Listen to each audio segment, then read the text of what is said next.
Hello everyone, welcome to Lead Script. My name is Gaurav and today I am back again with a new video. CAT में around 200 days का time बचा है and अब ये time आ जाता है जब स्टूडेंट्स का सीरियसनेस जो है वो थोड़ा थोड़ा बढ़ना स्टार्ट हो जाता है। कुछ दिनों के बाद में कैट के फॉर्म्स आउट होंगे, फिर उसके बाद में उसके एडमिट कार्ड्स आएंगे, तो आपका सीरियसनेस और ज़्यादा अच्छे लेवल पे जा चुका होगा। बट उस टाइम पर अगर आप प्रिपरेशन स्टार्ट करोगे तो आपके जो क्लियर करने के चांसेस हैं वो ऑटोमेटिकली थोड़ा कम हो जाएंगे। एंड आज के दिन का टाइम ऐसा है कि अगर आप पहली बार भी प्रिपरेशन कर रहे हो कैट के लिए, आपको कुछ भी आइडिया नहीं है कैट के लिए, तब भी आप इस एग्जाम में एस कर सकते हैं, प्रोवाइडेड आप डेडिकेशन के साथ में प्रिपरेशन अपना स्टार्ट करें। तो अराउंड 195 डेज बचे हैं एंड बाय द टाइम आप थोड़ा सीरियस होने स्टार्ट हो जाओ तो अराउंड 190 डेज का टाइम बचेगा। तो 190 डेज के लिए आपका क्या प्रिपरेशन प्लान होगा, हमारे पास क्या बैच है आपको हेल्प करने के लिए। बहुत सारे स्टूडेंट्स के क्वेरीज आ रहे थे कि भाई आपका नया बैच कब तक लॉन्च होगा, कुछ डिटेल्स आउट नहीं हुए हैं। तो इस वीडियो में मैं सारी की सारी डिटेल्स शेयर करूंगा आपके साथ में। अराउंड 190 डेज का क्या आपका प्लान होना चाहिए बेस्ट पॉसिबल वे में प्रिपेयर करने का, और कैसे आपको एक अच्छा चांस मिलेगा एग्जाम में एक वैसा परसेंटाइल लाकर कि आप अपने जो ड्रीम बी स्कूल्स हैं वहाँ पर जा पाएँ। फर्स्ट ऑफ ऑल ये जो बैच रहेगा इसका नेम रहेगा सिग्मा बैच, और हमारा कैट 2026 के लिए ये बैच होगा जिसमें 4 फैकल्टी मेंबर्स होंगे। I will be there to teach you DLR section. My name is Gaurav, as I already told. Honey sir will be there to take your classes for quant section and Shahzar sir and Gunjan sir will be there to take your classes for the VARC section. ये teachers रहेंगे, ये सारे batches में same teachers होते हैं। तो even if आप last batch में बाय नहीं कर पाए then also it will not create any difference, या आप ये बैच से स्टार्ट कर सकते हैं। एंड ये बैच के क्या क्या इंपॉर्टेंट चीज़ें होंगी वो मैं सारी शेयर करूंगा, एंड कैसे आप इसको यूटिलाइज करोगे अपनी प्रिपरेशन में उसके बारे में भी बात करेंगे। फर्स्ट ऑफ ऑल बहुत सारे स्टूडेंट्स हमसे रिजल्ट्स का पूछते हैं, तो रिजल्ट्स रिलेटेड आप ये चीज़ें चेक कर सकते हो। 99 परसेंटाइल अबव वाले स्टूडेंट्स थे हमारे पास में 95, 98 टू 99 वाले परसेंटाइल वाले स्टूडेंट्स थे 116, 97 टू 98 वाले स्टूडेंट्स थे टोटल 112 एंड 96 टू 97 वाले स्टूडेंट्स थे 114। रिजल्ट का उतना ज़्यादा रोल नहीं है, बट स्टिल बहुत सारे स्टूडेंट्स के मन में होता है कि रिजल्ट से एक बार अगर मैं जान पाऊँ, तो इसीलिए मैंने रिजल्ट्स के बारे में मेंशन कर दिया। 99.93 percentiles Vidhi was our topper, Trisha 99.98 percentiles, Abhinav 99.98 percentiles, Guru Jujhar 99.94 percentiles. और मोस्ट ऑफ द टॉपर्स ने colleges like ABC, Lucknow, Kozhikode, FMS, ये सब कॉलेजेस जो है वो कन्वर्ट करे हैं। एंड कन्वर्जन वाला चीज़ें और बहुत सारे फैक्टर्स पे डिपेंड करता है, बट हम अगर परसेंटाइल बेसिस पे बात करें तो स्टूडेंट्स ने काफ़ी अच्छा स्कोर करा है। और हर ईयर करते हैं, क्योंकि जो प्रिपरेशन का मॉड्यूल है हम वैसा फॉलो करते हैं कि भाई आपका जो प्रिपरेशन है ना वही सबसे टॉप मोस्ट प्रायोरिटी होगा। बाकी की सारी चीज़ें जो भी शोर है, जो भी नॉइस है, वो साइड पे रहे, लेकिन जो कोर हार्डवर्क है उसको फर्स्ट प्रेफरेंस दिया जाए, क्योंकि वही है जो अल्टीमेटली रिजल्ट्स में कन्वर्ट होगा और आपको ऑटोमेटिकली टॉप बी स्कूल्स जो है वो दिला पाएगा। Now if we talk about why Sigma batch, भाई साहब जो मैक्सिमम स्टूडेंट्स के साथ प्रॉब्लम आता है जी, राइट स्ट्रक्चर ना मिलने की वजह से सारी चीज़ें ख़राब हो जाती हैं। तो वो चीज़ें आपकी ख़राब ना हो पाएँ, एक प्रॉपर स्ट्रक्चर के साथ आप प्रिपरेशन करें, कोई नॉनसेंस ना रहे जिसमें कोई भी नॉइस नहीं है, शांति के साथ आप पढ़ाई करो। जो बाहर का नॉइस है जो आपको प्रिपरेशन करने से रोकता है, आपके अटेंटिवनेस को कम करता है, वो उस चीज़ों से हम आपको बचाएंगे और आपका सीरियसनेस के साथ राइट स्ट्रक्चर आपको प्रोवाइड कराएंगे जिस बेसिस पे आप सही से पढ़ पाओ और आगे बढ़ पाओ। बहुत सारे लेट स्टार्टर्स होते हैं या रिपीटर्स होते हैं जिनको शुरू से सब कुछ करने का नीड पड़ता है, बट स्ट्रॉन्ग फाउंडेशन होता है, कई बार स्ट्रॉन्ग फाउंडेशन भी नहीं होता, उनके लिए बैच बहुत ज़्यादा सुटेबल रहेगा। रैंडम प्रिपरेशन से कभी भी आप कैट को सक्सेस ला नहीं सकते। बहुत कम स्टूडेंट्स ज़रूर ला पाएंगे जिनका एप्टीट्यूड ऑलरेडी बहुत स्ट्रॉन्ग लेवल पे हो, but most of the students के साथ ऐसा नहीं होता। तो इट इज़ बेटर कि रैंडम प्रिपरेशन को अवॉइड करके एक स्ट्रक्चर्ड अप्रोच को फॉलो किया जाए, सो दैट आपको पता हो कि इस पाथ पे चलकर मेरे पिछले बैच वाले स्टूडेंट्स ने अच्छा किया है एंड मैं भी आगे इसी बैच के साथ बढ़कर कर पाऊंगा। लास्ट ईयर अगर सिग्मा बैच की बात करें तो काफ़ी ज़्यादा स्ट्रॉन्ग रिजल्ट्स रहे हैं सिग्मा बैच के साथ में, और इस ईयर बड़े सारे लोगों का डिमांड था, क्योंकि लास्ट ईयर हमने अपने रिजल्ट जब पब्लिश करे थे तो हमने ये भी डाला था कि सिग्मा बैच में स्टूडेंट्स ने कैसे परफॉर्मेंस दिया है। तो सिग्मा बैच के रिजल्ट्स काफ़ी एक्स्ट्रॉर्डिनरी थे, तो स्टूडेंट्स के डिमांड था कि भाई मुझे तो सिग्मा बैच में ही इनरोलमेंट लेना है, मैं 10 दिन बाद स्टार्ट कर लूँगा बट सिग्मा बैच ही चाहिए। तो फाइनली ये बैच आ चुका है, एंड ये जो बैच है focused long term CAT 2026 preparation के लिए ये बैच रहेगा। अब सिग्मा बैच का स्ट्रक्चर है कैसा, अप्रॉक्सीमेटली 190 डेज़ हैं हमारे पास में प्रिपरेशन के लिए। उन 190 डेज़ को हम लोग 2 पार्ट्स में डिवाइड कर रहे हैं।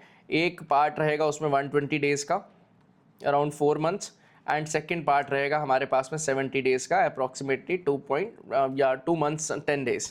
ठीक है, तो हमारा ये जो 2 पार्ट्स हैं, इन 120 डेज़ के अंदर हम सिलेबस कंप्लीशन इन डेप्थ पढ़ने के ऊपर ध्यान देंगे कि 0 to basics to advance level हम सब कुछ अच्छे से कवर करें। ऐसा ना हो कि भाई हमारा जो सिलेबस कंप्लीशन है वही अच्छे से नहीं हुआ है एंड ऑटोमेटिकली अगर सिलेबस अच्छे से नहीं हुआ है तो हमारा स्ट्रगल होना तय है, हम आगे नहीं बढ़ा पाएंगे, अपने मार्क्स हमारे नहीं बढ़ पाएंगे, प्रॉब्लम रहेगा ही रहेगा। तो हमारा सिलेबस कंप्लीशन पूरा इन डेप्थ हो जाए। देन सिलेबस कंप्लीशन में हम सिर्फ और सिर्फ क्लासेस करने की बात नहीं कर रहे हैं, साथ साथ में हम एप्लीकेशन प्रोसेस को भी डेवलप कर लें। एप्लीकेशन प्रोसेस मतलब आपने टॉपिक सीख लिया, कॉन्सेप्ट आपको आ गया, बट उस कॉन्सेप्ट रिलेटेड आपको क्वेश्चंस भी तो सॉल्व करना आना चाहिए। तो वो एप्लीकेशन डेवलप करने में और सिलेबस कंप्लीशन करने में हम 120 डेज़ का टाइम लेंगे। और ये 120 डेज़ का टाइम डेली बेसिस पे कैसे सुटेबल होगा वो भी बता देता हूँ। हमारे क्लासेस ऑलमोस्ट डेली होंगे, किसी एक दिन पे आपको ऑफ मिल जाएगा, कभी कभार फिक्स्ड नहीं है कि आपको ऑफ मिलेगा ही।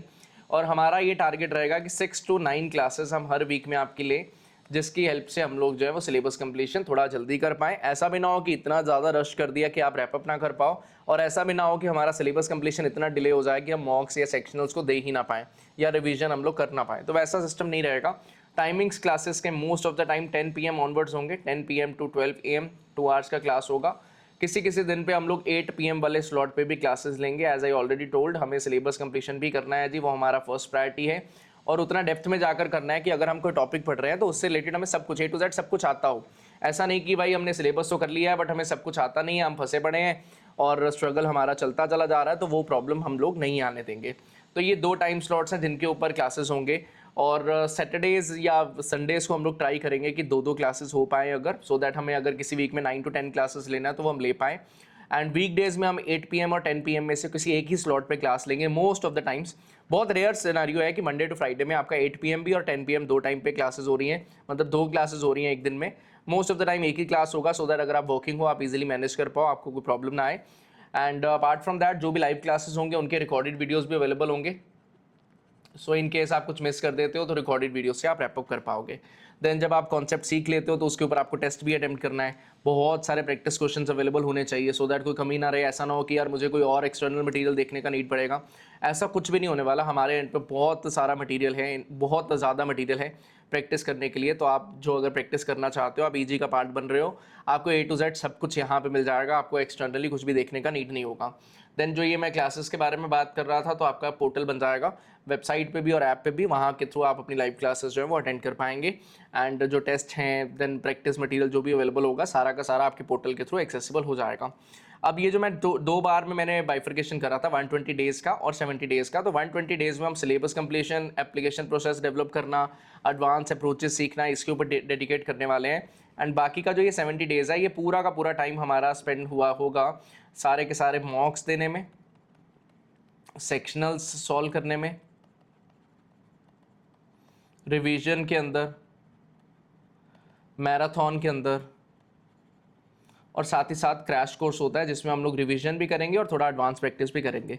तो ये 5 चीज़ें हैं जो हम इन 70 डेज़ के अंदर करने वाले हैं। रिग्रेस होगा ये वाले 70 डेज़, क्योंकि हमें बहुत सारे मॉक्स भी देना है, सेक्शनल्स भी देना है, उनका एनालिसिस भी करना है। डेप्थ में सिलेबस कंप्लीशन होने के बाद उनका रिवीजन भी रिक्वायर्ड होता है। तो इस टाइम में हम लोग ये करेंगे, और यही टाइम अल्टीमेटली डिसाइड करता है कि कौन पर्सन रिजल्ट ला पाएगा। ये 120 डेज़ में मैक्सिमम लोग कर लेते हैं मैनेज, उतना ज़्यादा प्रॉब्लम नहीं आता। कुछ लोग 60 to 70 डेज़ तक ही मैनेज करते हैं, उसके बाद पढ़ाई करते नहीं है, डेडिकेशन चला जाता है। तो भाई वो डेडिकेशन तो आप नहीं जाने दे सकते, क्योंकि अगर आपने एक सपना सोचा है कि भाई मुझे तो एक टॉप 20 स्कूल के अंदर जाना है, अपना लाइफ मुझे चेंज करना है, जिस भी सिनेरियो पे मैं आज हूँ मुझे उससे बाहर निकलना है, तो उसका रास्ता एक ही है, वो आपका एफर्ट जो लगा होगा ये 120 डेज़ का सिलेबस कंप्लीशन में रोल बहुत बड़ा है। और जैसे ही ये 120 डेज़ ओवर हो जाते हैं तो ये 70 डेज़ वाला जो काम आता है ये बहुत ही ज़्यादा इंपॉर्टेंट है, मतलब इसको तो आप हल्के में ले ही नहीं सकते। आपका इन 120 डेज़ में थोड़ा बहुत ऊपर नीचे हो गया चल जाएगा, बट इन 70 डेज़ में अगर आपने ऊपर नीचे हो गया, कुछ भी प्रिपरेशन सही से आपने नहीं करा, रेगुलर नहीं रहे, तो गड़बड़ हो जाएगा पूरा। और इन 70 डेज़ के अंदर हमारा रोल आपके लिए बहुत ज़्यादा बढ़ जाता है। आपको हमारा रिक्वायरमेंट बहुत ज़्यादा रहेगा उस टाइम पर, गाइडेंस बहुत ज़्यादा चाहिए होगा, और प्रॉपर शेड्यूल्स आपको बनाकर देना, आज के दिन में कितना टेस्ट, कितना रिवीजन, कितने क्वेश्चन सॉल्व करना है, कौन से सब्जेक्ट के करना है, कौन से टॉपिक के लिए करना चाहिए, हर एक चीज़ हम आपको गाइड करते हैं। सो दैट आप किसी भी पॉइंट पर आकर ये ना फील करो कि यार मैंने तो कोर्स बाय करा था ये सोचकर कि मुझे सब कुछ मिलेगा, बट मुझे सब कुछ मिल नहीं रहा, मुझे 1 वीक वेट करना पड़ रहा है टीचर से बात करने के लिए। तो वो सिनेरियो नहीं रहने वाला।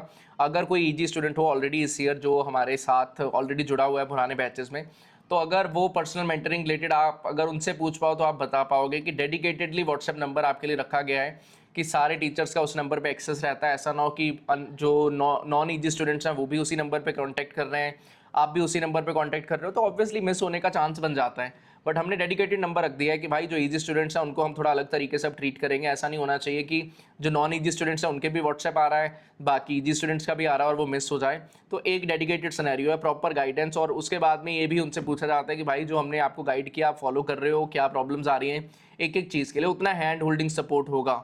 ये आप समझ के चलिए। अगर कोई भी ईजी स्टूडेंट हो इस ईयर का जो ऑलरेडी हमारा कोर्स का पार्ट है, आप अगर उससे बात कर सकते हो या आपके नोन में हो, आप उनसे बात करिए, आपको पूरा आइडिया लगेगा कि पर्सनल मेंटरिंग किस हद तक हम प्रोवाइड कर रहे हैं इस ईयर। पूरा गेम बदल दिया। लास्ट ईयर तक फिर भी हम ट्राई करते थे कि सारे कवर हो जाएं, बट क्योंकि सेम नंबर होता था तो नॉन ईजी स्टूडेंट्स के भी मैसेजेस आते थे, फिर भी हम कोई मैसेज मिस कर जाते थे। बट इस ईयर 1% भी चांस नहीं है कि एक भी स्टूडेंट का मैसेज जो है मिस हो जाए। उस तरह का सपोर्ट जो है हम लोग प्रोवाइड कर रहे हैं। Now if we talk about our preparation philosophy, तो भाई साहब कैट जो है ना, it is not about shortcuts. एक हद तक शॉर्टकट्स बिल्कुल काम आएंगे, बिल्कुल काम आएंगे, बट वो एक हद उतना ही है कि हम इसको बहुत ज़्यादा सीरियस ना लें कि भाई मुझे तो शॉर्टकट्स के ऊपर ही सब कुछ आना चाहिए। अगर आपके कॉन्सेप्ट्स क्लियर नहीं है, आपका बेसिक लॉजिक डेवलप्ड नहीं है, तो ऑब्वियसली आप शॉर्टकट्स अप्लाई नहीं कर पाएंगे, ये 100% बात है। उसके पीछे का रीज़न ये है कि हर एक शॉर्टकट में मोस्ट ऑफ द टाइम्स कोई ना कोई लिमिटेशंस रहती हैं, and CAT is very smart और वो उन्हीं लिमिटेशंस पे टारगेट करेगा। आप वही शॉर्टकट लगाओगे और आप उसमें फंस जाओगे, आपका काम नहीं बन पाएगा। शॉर्टकट इन टर्म्स ऑफ आपको अप्रोचेज आनी चाहिए, मल्टीपल अप्रोचेज आना चाहिए क्वेश्चन को डील करने का। अगर एक अप्रोच नहीं तो दूसरा, दूसरा नहीं तो तीसरा, और वो तभी पॉसिबल है अगर आपका बेस बना हुआ है, कॉन्सेप्ट्स आपको आते हैं, सेल्फ सॉल्विंग आपने सीखा हुआ है। और हम इस पर बहुत ज़्यादा एम्फोसिस देते हैं कि भाई कॉन्सेप्ट सीख। अगर कॉन्सेप्ट तुझे आता है तो मल्टीपल मेथड्स लगाना कोई बड़ी बात नहीं है, वो तो सीख ही जाओगे, बट कॉन्सेप्ट सीखना हमारे लिए बड़ा ज़रूरी है। कैट जो है वो 3 चीज़ों को बहुत ज़्यादा रिवॉर्ड करता है जी। आपका कंसेप्ट का क्लैरिटी कैसा है, क्योंकि वो लिमिटेशंस के ऊपर क्वेश्चंस बनाएगा। लॉजिकल थिंकिंग आपका कैसा है जी, और स्मार्ट सिलेक्शन ऑफ क्वेश्चंस कैसा है। अब स्मार्ट सिलेक्शन ऑफ क्वेश्चंस के बारे में बात हुआ है, शायद आपको पता हो कि अगर आप 33% of the questions correctly solve कर देते हो तो मोस्ट ऑफ द टाइम आप 95+ परसेंटाइल्स पे पहुंच जाओगे।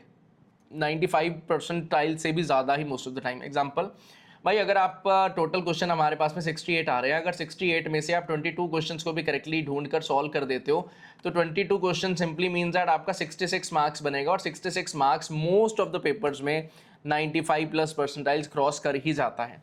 एंड अगर आप 40% of the paper correctly solve कर दे रहे हो, 40% सिंपली मीन्स दैट 68 क्वेश्चन है, तो अप्रॉक्सीमेटली आप 40% को ये पकड़ के चलिए कि भाई 30 के आसपास क्वेश्चंस अगर आप करेक्टली सॉल्व कर दे रहे हो तो आपका काम बहुत अच्छे लेवल पे बन जाता है, बहुत अच्छा, लिटरली बहुत ही ज़्यादा अच्छा।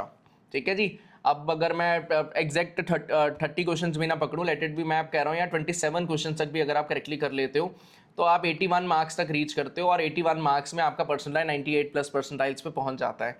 तो सिलेक्शन ऑफ क्वेश्चंस की अगर हम बात करें तो वो बहुत ज़्यादा मैटर करता है, और लेकिन स्टूडेंट्स को लगता है कि यार मुझे तो सारा ही पेपर सॉल्व करना है, और उसके चक्कर में फंस जाते हैं। जो आइडियल सिनेरियो है कैट के अंदर, कैट में हमारे पास तीनों टाइप के क्वेश्चंस आएंगे, इजी भी आएगा, मॉडरेट भी आएगा और डिफिकल्ट भी आएगा। बच्चा वो फंसता है जिसको सारी चीज़ों का ज्ञान है और वो साथ में ईगो भी लेकर चल रहा है। ईगो क्या है कि मुझे तो आता है भाई, मैं तो सारे क्वेश्चंस करके रहूँगा। किसी स्पेसिफिक टॉपिक का क्वेश्चन जो आपको आता है अगर वो डिफिकल्ट है तो वो राउंड 1 का क्वेश्चन नहीं बनता। अगर आपने ये बात जान ली है ना तो आपके एग्जाम में अच्छा करने का चांसेस बहुत अच्छे हो जाते हैं, अगर आपने ये जान लिया कि कौन से क्वेश्चन को अवॉइड करना है। मैं अगर अपना लास्ट 10 ईयर्स के एक्सपीरियंस के बारे में बात करूँ तो मैंने इस हर बारी ऐसे स्टूडेंट्स देखे जो जॉब के अंदर बहुत ज़्यादा इन्वॉल्व थे। कैट का सीरियस प्रिपरेशन नहीं था, थोड़ा डिसेंट सा प्रिपरेशन था, एप्टीट्यूड डिसेंट था, ऐसा नहीं कि एप्टीट्यूड वीक था। तो उनको अपनी लिमिटेशंस का पता था कि यार मुझे ये टॉपिक नहीं आते, ये टॉपिक्स मुझे आते हैं, और डिफिकल्टी लेवल कितना तक मैं सॉल्विंग कर सकता हूँ। तो वो लोग क्या करते हैं, वो स्पेसिफिक क्वेश्चंस को पिक एंड चूज करते हैं, स्पेसिफिक क्वेश्चंस को पिक एंड चूज करते हैं जो उनको आता है और जिस डिफिकल्टी लेवल पे वो खेल सकते हैं उन्हीं को सॉल्व करते हैं, एंड उस बेसिस पे उनका रॉ स्कोर 70-75 की रेंज में चला जाता है। और क्योंकि प्रोफाइल उनका अच्छा होता है, कैट के लिए बहुत ज़्यादा सीरियस प्रिपरेशन नहीं भी करा तब भी 70-75 रॉ स्कोर पे पहुंचाकर उनका ऐसा परसेंटाइल आ जाता है कि वो न्यू आईएम्स तक पहुंच पाएँ, एमडीआई कन्वर्ट कर पाएँ, आईआईटीज कन्वर्ट कर पाएँ, तो वो 99.5+ वाला एम ही नहीं रखते। तो स्मार्ट सिलेक्शन ऑफ क्वेश्चन, अगर आप सही से प्रिपेयर्ड नहीं भी हो तब भी आप स्मार्टली अगर क्वेश्चंस को पिक कर रहे हो तो आप उन कॉलेजेस में जा सकते हो जहां पर आपका करियर ट्रेजेक्ट्री अच्छे लेवल पे जा सकता है। एंड अगर आपका स्मार्ट सिलेक्शन के साथ साथ में प्रिपरेशन भी अच्छा हो गया तो आपको कोई रोक ही नहीं सकता, चांस ही नहीं है कि कोई आपको रोक ले। आपका टारगेट ही इजी टू मॉडरेट क्वेश्चन, अगर आपने इजी टू मॉडरेट सारे के सारे बना दिए तो बहुत हाई चांसेस हैं कि आप 99 परसेंटाइल प्लस पे चले जाओगे। एंड अगर थोड़े बहुत आपने डिफिकल्ट भी साथ में अटेम्प्ट कर दिए तो बहुत हाई चांसेस हैं कि आप 99.7 99.8 तक का स्कोर जो है वो बना लो। तो बहुत ज़्यादा ये टारगेट नहीं रखना है कि मुझे सारे क्वेश्चंस करने हैं या सारी डिफिकल्टी लेवल के या सारे ही टॉपिक से क्वेश्चंस करने हैं। नहीं, आपको अपना स्ट्रॉन्ग सेक्शन अपना वीक सेक्शन पता होना चाहिए, और वो तभी पता होगा अगर आपने सारे सेक्शंस को अच्छे से पढ़ा होगा। पढ़ोगे, एप्लीकेशन डेवलप होगा, कुछ में उतना ज़्यादा कॉन्फिडेंट फील करोगे, कुछ में नहीं करोगे। जहाँ पर कॉन्फिडेंस आएगा आपको समझ में आ जाएगा यार ये मेरे पाले के क्वेश्चंस हैं, बाकी के मेरे लीव करने वाले क्वेश्चंस हैं, डिपेंडिंग अपॉन डिफिकल्टी लेवल। तो उस हिसाब से आपको सोचना पड़ता है। अब आपको प्रिपरेशन पे फोकस करना है, परसेंटाइल ऑब्सेशन के पीछे बहुत ज़्यादा भागना नहीं है। जब आपका स्टार्टिंग का 120 डेज का टाइम चल रहा है ना, तो आपको बहुत ज़्यादा इस चक्कर में नहीं पड़ना है कि मैं ये वाला परसेंटाइल है मेरा, ये परसेंटाइल पे पहुंच रहा हूँ, मैं ये परसेंटाइल पे पहुंच रहा हूँ। अगर इस जाल में फंस गए तो आप ओवर कॉम्प्लिकेट कर दोगे चीज़ों को, आपका काम बन नहीं पाएगा। आपको ये ध्यान में रखना है कि यार 120 डेज में मैं स्कैट के बारे में बहुत ज़्यादा ना सोचकर एप्टीट्यूड के बारे में सोचूं, जिसमें मैं सारे ही टॉपिक्स को अच्छे से काम करके इंप्रूव कर लूँ। मेरा अरिथमेटिक हो, अलजेब्रा हो, ज्योमेट्री हो, नंबर सिस्टम हो, मॉडर्न मैथ्स हो, DILR हो, VARC हो, मुझे हर एक चीज़ आना चाहिए। 120 डेज में मेरा यूटिलाइजेशन टाइम का ऐसा होना चाहिए कि मैं सब कुछ अच्छे से रैपअप कर लूँ, सो दैट जब मेरा मॉक्स का स्टेज आए तब मुझे ये ना लगे यार ये टॉपिक तो मुझे आता नहीं है, ये तो मैंने पढ़ा नहीं था, ये तो मुझे भूल गया। वो नहीं होना चाहिए। तब अगर आप मॉक्स के टाइम पर इतना कॉन्फिडेंट फील करते हो कि आपने जो पढ़ा है आपने सारा सही से पढ़ लिया है, तो आप मॉक्स के स्कोर हर एक मॉक में ऑन एवरेज 5 से 7 मार्क्स बढ़ा सकते हो एक एक मॉक में। तो अगर आप 50 मार्क्स से भी स्टार्ट करते हो मॉक्स में, तब भी आप 100 प्लस पे जा सकते हो इजीली, प्रोवाइडेड आपने सिलेबस पूरा डेप्थ में कंप्लीट करा और सिली मिस्टेक धीरे धीरे धीरे धीरे कम होती जाएंगी। देन एलीट्स ग्रेड में टीचिंग स्टाइल क्या रहेगा? सबसे पहले कॉन्सेप्ट हमें पढ़ना है, उसके बाद में उसके एप्लीकेशन के ऊपर काम होगा, क्वेश्चन सॉल्विंग करना होगा, फिर उसके बाद में कैट लेवल के जो क्वेश्चंस आते हैं, जो एडवांस लेवल के क्वेश्चंस आते हैं, उनको हमें अच्छे से करते जाना है। फॉर्मूला को मगअप हमें करना नहीं है, क्योंकि फॉर्मूलाज ने किसी का साथ नहीं निभाया। एक दो क्वेश्चन में निभा देगा बट ओवरऑल में नहीं। तो आपको सॉल्विंग आना चाहिए। अगर सॉल्विंग आता होगा तो कॉन्सेप्ट का फॉर्मूला याद रहे या ना रहे, कॉन्सेप्ट आता होगा तो कर ही लोगे, कभी फंसने वाले नहीं हो। इस पे ऊपर ध्यान देना है जी, एक ऑप्शन वर्क क्यों कर रहा है और बाकी की क्यों फेल कर रही है। और एक मैनेजर की तरह सोचना है जी, एक अगर 4 ऑप्शंस हैं, अगर आरसीज की मैं स्पेसिफिकली बात करूं तो यार 3 ऑप्शंस में क्या खराबी था, अगर आपने वो डिकोड करना स्टार्ट कर दिया तो एक सही ऑप्शन कौन सी होगी, मोस्ट ऑफ द टाइम्स आप इसको पिक करना स्टार्ट कर दोगे। और ये इंपॉर्टेंट होगा, ये BA RC में ये अप्रोच बहुत ज़्यादा काम आता है। इवन क्वांट्स में भी अब जब हम ऑप्शन यूजेज करेंगे, 4 में से 2 ऑप्शन कई बार एलिमिनेट हो जाएंगी, बहुत खराब ऑप्शन होंगी, दूर की ऑप्शन होंगी जो आंसर नहीं हो सकती, तो बाकी की 2 ऑप्शंस बची हुई होंगी, उनको हम इक्वेट करके भी आंसर्स निकाल सकते हैं। और ये सब चीज़ें सीखेंगे क्लास के अंदर। देन कैट जो कॉमन ट्रैप्स रखता है, एग्जामिनर का माइंडसेट क्या है क्वेश्चन को बनाने के पीछे, हम इन चीज़ों के बारे में बात करेंगे। पूरा डेप्थ में जाया जाएगा, आप एग्जाम रेडी हो जाओगे अगर आप ईजी का पार्ट बन रहे हो। हम एफर्ट्स आपके ऑब्वियसली ज़रूर बहुत ज़्यादा लगवाएंगे, और ज़रूरी भी है यार। अगर इस एज में हम अपने लिए कुछ अच्छा करना चाहते हैं, हम अपना टाइम दे रहे हैं, पैसा दे रहे हैं, पीक है हमारी लाइफ का ये, अगर हम इस टाइम पर दे रहे हैं तो आप ये समझ लो कि यार अगर आपने इस टाइम पर अपना बेस्ट दे दिया, जब आपका एनर्जी लेवल्स एकदम हाई हैं, आपके करियर गोल्स अलाइंड हैं, आप चाहते हो कि मुझे कुछ करना है, तो आपका करियर ट्रैजेक्टरी कहाँ से कहाँ मूव कर सकता है, आपको पता है आप कहाँ पर इस टाइम पर हो, आपकी जॉब कैसी है, कौन सी जॉब आप डिज़ायर रखते हो, उस अकॉर्डिंग अगर आप एफर्ट्स डाल दो तो 6 महीने का एफर्ट कोई बहुत बड़ा एफर्ट तो नहीं है। 6 साढ़े 6 महीने का एफर्ट तो बहुत बड़ा तो कोई एफर्ट नहीं है कि आप नहीं डाल सकते, उतना तो हसल किया जा सकता है, थोड़ा कम सोना करा जा सकता है। जो नॉट सो इम्पॉर्टेंट चीज़ें हैं उनको अवॉइड करना और कैट के अंदर अपना टाइम इन्वेस्ट करना किया जा सकता है। नहीं, आप अपने आप से पूछिए क्या आप ऐसा नहीं कर सकते हो अपने करियर गोल्स के लिए? ऑब्वियसली कर पाओगे यार, क्योंकि आपको पता है यार 6-7 महीने के बाद में अगर मैंने सही पढ़ लिया तो मेरा जो आज मैं जिस सिचुएशन में हूँ और मैं तब जिस सिचुएशन में हो सकता हूँ उसमें बहुत बड़ा डिफरेंस हो सकता है। तो ऑब्वियसली मैं टाइम वेस्टेज ना करूँ और टाइम यूटिलाइजेशन करके मैं स्कोर अपना बढ़ा सकता हूँ। ठीक है, now if we talk about the most important things, mocks जो है वो कंपलसरी हैं जी, ऑप्शनल नहीं है। बहुत सारे लोग ये गलती कर बैठते हैं कि मॉक ही नहीं देंगे जी, सीधा कैट देंगे, सिर्फ सिलेबस कंप्लीशन करना और रिवीजन करते जाना है, मॉक्स देते नहीं है। मॉक्स देना चाहिए, लिमिटेड नंबर ऑफ मॉक्स हो बट देना जरूरी है। Detailed mock analysis and guidance ये हमारे एंड पे रहेगा, कितना मॉक देना है, कैसे उसको एनालिसिस करना है, क्या स्ट्रेटजी होना चाहिए, हर एक चीज़ के बारे में बात करेंगे। क्वेश्चन सिलेक्शन सीखना, टाइम मैनेजमेंट सीखना, सेक्शनल का स्ट्रेटजी क्या होना चाहिए, बहुत ही ज़्यादा इंपॉर्टेंट चीज़ें हैं। मतलब अगर मैं डिफरेंस के बारे में बात बताऊं तो आप ये मान लीजिए, अगर आपको सिलेबस कंप्लीशन अच्छे से, आपका क्वेश्चन सिलेक्शन खराब है, आपका टाइम मैनेजमेंट खराब है और सेक्शनल स्ट्रेटजी खराब है, शायद आप मॉक के अंदर 20 से 30 मार्क्स ही ला पाओ। आपने पढ़ा, सब कुछ हुआ है, लेकिन आपको क्योंकि आता नहीं है करना कैसे है, तो आप 20-30 मार्क्स पे ही अटक जाओ। और अगर आपको करेक्ट अप्रोचेस पता चल जाए सिमिलर नॉलेज के साथ में, आप उसी स्कोर को 70 to 80 मार्क्स पे कन्वर्ट कर सकते हो। उसके पीछे का रीजन क्या है? एटलीस्ट 20 मार्क्स आपके हर एक सेक्शन में छूट जा रहे हैं, जो आप गलत क्वेश्चन के अंदर टाइम लगाकर वेस्ट कर दे रहे हो। जैसे ही आपने वो टाइम बचाना स्टार्ट करा, आपका 60 मार्क्स तक बढ़ सकता है, उतना बड़ा डिफरेंस क्रिएट हो जाता है। इंप्रूवमेंट एनालिसिस के थ्रू होगा, मॉक अकाउंट के थ्रू नहीं होगा। पहला नंबर मॉक्स ऑप्शनल नहीं है, चौथा नंबर मॉक्स ही देना है जी, इंप्रूवमेंट के तभी होगा, ऐसा भी नहीं है। अगर आप प्रॉपरली एनालिसिस नहीं कर रहे हो मॉक्स का, तो obviously you are going to struggle, आपके मार्क्स इंक्रीज नहीं होंगे। अगर आप मार्क्स इंक्रीज करना चाहते हो, आपको एनालिसिस करना ही पड़ेगा। एनालिसिस कैसे होगा? डेडिकेटेडली सेशन लेंगे इसके लिए, एक एक चीज़ आपको बताया जाएगा, कैसे आप अपने मार्क्स इंक्रीज करोगे, प्रॉपर एनालिसिस आपको कैसे करना है, उसका आपको वरी नहीं करना है, सब हम अपने एंड पे प्रोवाइड करते जाएंगे आपको। देन अपने पास में नेक्स्ट, अगर सिग्मा बैच पे जाएं, सिग्मा बैच की और भी कई चीज़ें हैं, ध्यान से सुनिएगा, ये पेज बड़ा इंपॉर्टेंट रहने वाला है। ये आपके सामने कुछ फीचर्स अवेलेबल हैं, आप यहाँ पर रीड कर सकते हैं। टॉपिक टेस्ट बहुत सारे हैं, टॉपिक टेस्ट आप यहाँ पर देख पा रहे हो। Study room LOD wise test होंगे जी सारे के सारे। हसलर मॉक्स होंगे, 7 टेस्ट सीरीज में है, 15 अपने वे टू आई में है। बेस वेरिएंट में कोई भी हसलर मॉक्स नहीं है। सेक्शनल टेस्ट नहीं है, वीडियो सोल्यूशन के साथ में मॉक फुल लेंथ मॉक्स नहीं है।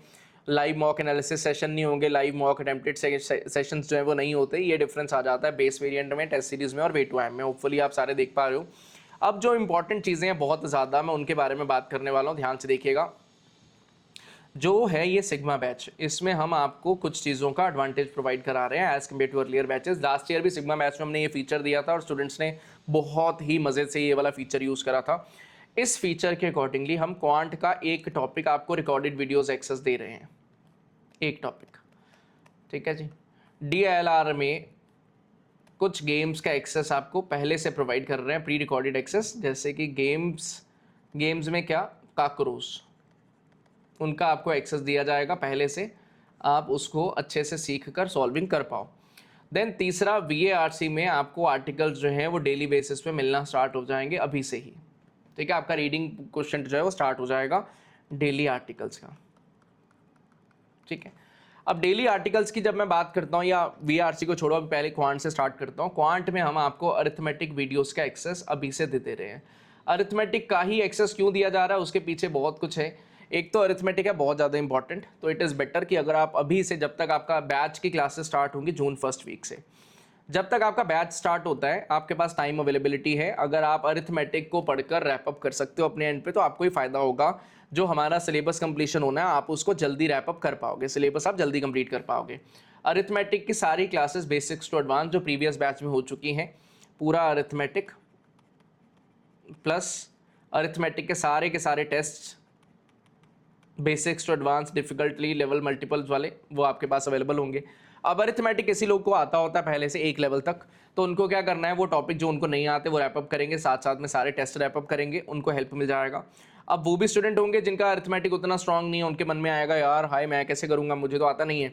तो भाई ये अरिथमेटिक जो है वो पूरा का पूरा लाइव क्लास में भी किया जाएगा towards the end of our syllabus. जैसे हमारे सितंबर एंड में सिलेबस कंप्लीशन की बात चल रही है, तो सितंबर में हम लोग अरिथमेटिक लाइव क्लास में कर रहे होंगे, तो लाइव में होगा। बट आप अगर पहले से रैप अप कर पाओगे तो आपको ये एडवांटेज मिलेगा कि आप मॉक्स और सेक्शनल्स बाकी लोगों के कंपैरिजन में जो लाइव में अरिथमेटिक पढ़ेंगे उनसे पहले स्टार्ट कर पाओगे। ये आपके लिए एडवांटेज हो जाएगा, आप इसको यूटिलाइज कर सकते हो। और अरिथमेटिक का एक्सेस कैसे आएगा, जैसे ही आप एनरोलमेंट लेते हो विद इन 1 आवर आपको अरिथमेटिक का एक्सेस जो मिल जाएगा। सो दैट आपका एनरोलमेंट हुआ, आप अरिथमेटिक पढ़ना स्टार्ट करिए, सीरियल ऑर्डर में सारी क्लासेस आपके पोर्टल पे अटैच्ड हैं, आप पढ़िए, अरिथमेटिक रैप अप करिए। आपका ये जो टाइम अवेलेबिलिटी है बीच का, जून तक जब तक हमारा बैच स्टार्ट होना है 10-12 डेज़ का, उसमें आप अरिथमेटिक पढ़िए, आपका होल्ड भी बन जाएगा थोड़ा। और अरिथमेटिक की बेसिक चीज़ें DI में भी यूज़ होती हैं, तो वहाँ पर भी हमें हेल्प मिल जाएगा। Now we talk about DILR, तो काकुरोज जो है वो DILR में मैं प्रोवाइड करता हूँ आपका सॉल्विंग एबिलिटीज़ डेवलप करने के लिए। तो आपके जो काकुरोज हैं अभी 21 मई से डेली आपको 2 काकरोच मिलना स्टार्ट हो जाएगा। अब ये काकरोच क्या है, इसके रूल्स क्या हैं? देखिए, काकरोच एक ऐसी चीज़ है जो एडवांस DILR को सीखने में और सॉल्व करने में बहुत ज़्यादा हेल्प करती है। आपका ब्रेन सेल्स बहुत जल्दी एक्टिवेट होंगे और हायर लेवल की चीज़ें आप जल्दी सोच पाओगे, उसलिए काकरोच को इन्वॉल्व किया जाता है आपकी प्रिपरेशन में। और 21 मई से डेली के 2 काकरोच आपको मिलना स्टार्ट हो जाएंगे, आपका व्हाट्सएप क्रिएट हो जाएगा और आपको डेली के 2 कॉकरोच जो है वहाँ पर मिलने स्टार्ट हो जाएंगे, सो दैट आपका प्रैक्टिस शुरू हो जाए। Similarly if we talk about articles, तो 21 मई से आपका जो व्हाट्सएप क्रिएट होगा वहाँ से आपको 2 आर्टिकल्स डेली पढ़ने के लिए मिलना स्टार्ट हो जाएंगे कि आप रीडिंग करना शुरू कर दो, सो दैट जब फुल फ्लेज्ड क्लासेस स्टार्ट होती हैं उससे पहले आप रेडी हो जाओ, आपको रीड करना आ जाए, आपका जो रीडिंग क्वेश्चन होता ही नहीं है, कई लोगों का आदत ही नहीं है, कभी रीड ही नहीं करा, वो डेवलप हो जाए, आपके लिए काफ़ी ज़्यादा हेल्पफुल रहेगा।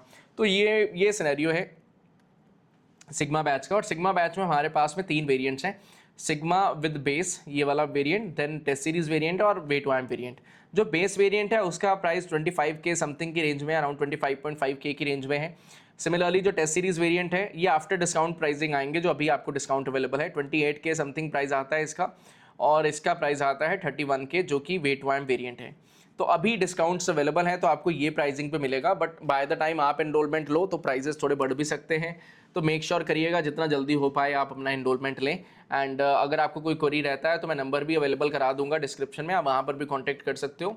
एक स्टूडेंट का स्टोरी शेयर कर रहा हूँ, बहुत सारे लोगों के मन में आता है यार मेरा लास्ट ईयर ऐसा सिनेरियो था, क्या मैं स्कोर ला भी पाऊंगा, मेरा स्कोर बढ़ सकता है नहीं बढ़ सकता। देखिए जी, ये स्टूडेंट है जी 33.70 उसका स्केल्ड स्कोर था 2024 कैट में। ये ईजी का पार्ट नहीं था 2024 में, 2025 में वो ईजी का पार्ट बना था जी। और परसेंटाइल आप देख पा रहे होगे 98.98, कुछ छोटा मूवमेंट नहीं है, ये 84.60 के रॉ स्कोर पे वो पहुंचा है बंदा, जो 12.84 पे था। अप्रॉक्सीमेटली उस बंदे ने 7 टाइम्स कर दिया अपना रॉ स्कोर, स्केल्ड स्कोर। बहुत बड़ी बात होती है, अगर आप रिपीटर हो या पहली बार प्रिपेयर कर रहे हो तो ये आप मान सकते हो यार ये 12 मार्क्स अगर आ रहे हैं तो वो काइंड ऑफ ऐसा ही था जिसको नहीं आती थी चीज़ें। बट विद प्रिपरेशन अराउंड मई में उसने प्रिपरेशन स्टार्ट किया था हमारे साथ में, ये स्टूडेंट ने, if I am not wrong मई में या जून में इसने प्रिपरेशन स्टार्ट किया था। और इसका ये आप स्कोर देख पा रहे हो कि इतना है। बहुत सारे स्टूडेंट्स हैं 60 परसेंटाइल से 99 प्लस पे गए। बहुत सारी सक्सेस स्टोरीज मैंने शेयर करी हैं रेगुलर बेसिस पे। तो स्टूडेंट्स रिजल्ट्स लाएंगे, इंप्रूवमेंट लेंगे, वो किसी भी बैकग्राउंड से आए, इंजीनियरिंग बैकग्राउंड हो, नॉन इंजीनियरिंग हो, BSc हो, BBA हो, BCom हो, BA हो, मेडिकल बैकग्राउंड हो, कोई भी बैकग्राउंड का बच्चा ऐसा नहीं है जो हमारे पास नहीं रहा और वो 99 प्लस नहीं लाया। हर बैकग्राउंड से लोग आए हैं, कोई भी बैकग्राउंड से, कईयों का 60 वाला प्रोफाइल था तो वो भी 19 प्लस लेकर आए, 99 प्लस। जिनका मेडिकल बैकग्राउंड था, अपना ये कौन से रहते हैं, फिजियोथेरेपिस्ट बैकग्राउंड से 4 लोग थे लास्ट ईयर, 4 फ्रेंड्स थे, उनमें से 2 लोग हैं जिनका एक का 98 प्लस परसेंटाइल्स है, एक का 99 प्लस परसेंटाइल्स है, बाकी दोनों का 90 प्लस परसेंटाइल्स है, उतना स्ट्रॉन्ग नहीं आया लेकिन लाए हैं। मेडिकल पढ़ रहे हैं, मैथ्स के साथ कोई कनेक्शन नहीं है, फिर भी मैथ्स में 99 प्लस परसेंटाइल्स है। तो इतनी एग्जांपल्स है ना, आप ये मत सोचना कि एक कोई ऐसा एग्जांपल आए जो बिल्कुल मेरे साथ रिलेट कर पाए। ऐसा अगर सोचोगे तो वो पर्सन को ढूंढने के पीछे आपका टाइम खराब होगा और आप ये सोचते रहोगे शायद कोई पर्सन ऐसा बना नहीं है। भाई अगर कोई पर्सन, शायद मे भी ऐसा ना हो, वैसे तो चांस नहीं है कि कोई आपके सेम प्रोफाइल वाला स्टूडेंट ने अच्छा ना लाया हो, बट मान लो वो ना हो तो क्या आप वो पहले पर्सन नहीं बन सकते जो सेम प्रोफाइल के साथ 99 प्लस परसेंटाइल ले आए?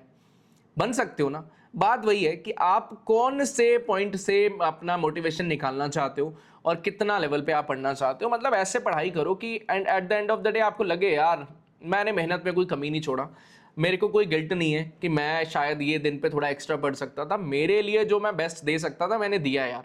अगर वो फीलिंग आ जाए ना तो मुझे लगता है लाइफ में उससे अच्छा कोई फीलिंग ही नहीं है कि भाई मैं जितना कर सकता था अपने लिए बेस्ट पॉसिबल तरीके से मैंने कर दिया है, इससे ज़्यादा मैं शायद और कुछ कर नहीं सकता था, एंड उस बेसिस पे मेरा जो रिजल्ट आया वो मुझे एक्सेप्टेड है, वो फिर कोई बड़ी प्रॉब्लम मेरे लिए नहीं है। बाकी अगर आप रिजल्ट्स को और डेप्थ में देखना चाहते हो, 99 प्लस परसेंटाइल्स कैट में लास्ट ईयर ये सब स्टूडेंट्स हैं, साथ में उनका यूज़र आईडी भी लिखा गया, जो ईजी स्टूडेंट में उनका आईडी था वो भी साथ में मेंशन्ड, आप चेक कर सकते हैं। 98 टू 99 वाले स्टूडेंट्स का भी आप चेक कर सकते हैं, देन 97 टू 98 चेक कर सकते हैं, 96 टू 97 चेक कर सकते हैं। तो स्टूडेंट्स ने अच्छा स्कोर लाया है, आप भी लाओगे, इस ईयर भी बहुत सारे स्टूडेंट्स लेकर आएंगे। बस बात सिर्फ इतनी है कि क्या आप उस मार्केटिंग के जाल में फंसना चाहते हो कि भाई इतना मार्केटिंग हो रहा है, हर तरफ कोई इन्फ्लुएंसर आकर कुछ कुछ बोलने का ट्राई कर रहे हैं, या फिर आप जेन्युइन किसी स्टूडेंट से बात करके जो ऑलरेडी कैट क्रैक कर चुका हो या किसी ने कैट का पेपर दिया हो लास्ट ईयर, किसी स्पेसिफिक कोचिंग का पार्ट हो, क्या आप उनसे बात कर कर रियल जो सिनेरियो पे चीज़ें हैं वो समझ कर कोचिंग चूज़ करते हो, या इवन कंटेंट देख लेते हो यूट्यूब पे, आप कंटेंट वीडियोस देखते हो कि कैसा पढ़ाने का तरीका क्या है वो देख लेते हो, उस बेसिस पे डिसाइड करते हो। क्योंकि ये प्रिपरेशन जर्नी में आपका टाइम भी जाएगा, पैसा भी जाएगा, और जो पीस ऑफ माइंड है ना वो भी एक हद तक जाएगा, क्योंकि कैट का प्रिपरेशन जर्नी उतना सीधा नहीं है भाई, बुरी हालत कर देता है मैक्सिमम स्टूडेंट्स का। मतलब आप सोना खाना भूल जाते हो और इतना डेप्थ में जाकर प्रिपेयर करते हो। तो अगर आप इतना कुछ इन्वेस्ट करने वाले हो तो थोड़ा सोच समझ कर कि कोई भी आप कोचिंग चूज़ करो तो उसके पीछे आपने थोड़ा सा स्टडी करा हो कि यार मैं क्यों ये कोचिंग पिक कर रहा हूँ। Hopefully I have made all the points very clear, आपको पूरा आइडिया लग चुका है हमारे करिकुलम का। इन केस आपके कुछ डाउट्स होंगे तो मैं नंबर प्रोवाइड करा दूंगा डिस्क्रिप्शन में, आप वहाँ पर कॉन्टैक्ट करके कॉल करके पूछ सकते हो। And that will be all from my side. Thank you, bye bye.